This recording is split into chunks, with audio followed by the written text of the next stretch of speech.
Alright, imaginez la scène, je suis debout sur le sable à Tuvalu, les vagues viennent lécher mes pieds. Mais chaque année, ces vagues montent un peu plus haut. Ce n'est pas juste un problème de plage, c'est une nation entière qui se bat pour sa survie. Alors, avez-vous déjà entendu parler de Tuvalu?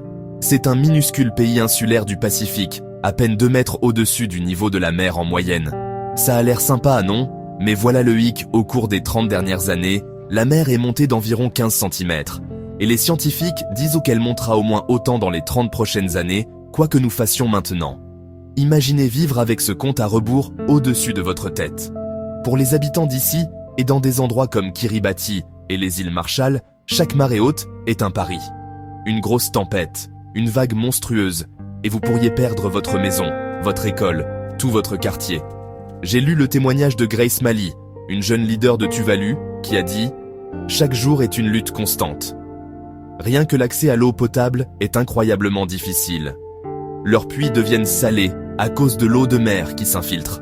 Maintenant, les familles doivent rationner l'eau de pluie juste pour survivre. Et ce n'est pas seulement l'eau. Des cultures comme le pulaka, c'est le taro local, ne supportent pas tout ce sel. Les agriculteurs construisent des potagers surélevés pour sauver leur nourriture, mais c'est toujours un casse-tête quotidien. Même les récifs coralliens meurent à cause du réchauffement des mers, ce qui signifie moins de poissons et moins de touristes. Toute l'économie locale en prend un coup. Et quelle est la réponse du monde? Eh bien, Tuvalu a commencé à tout numériser, devenant la première nation numérique à sauvegarder sa culture et son identité au cas où la Terre disparaîtrait. L'Australie vient de signer un accord permettant aux Tuvaluans de s'y installer avec tous les droits. Mais pensez-y quitter sa patrie parce qu'elle est littéralement en train de couler. C'est déchirant. Voici ce qui me frappe vraiment Tuvalu. Toutes ces îles, elles polluent à peine.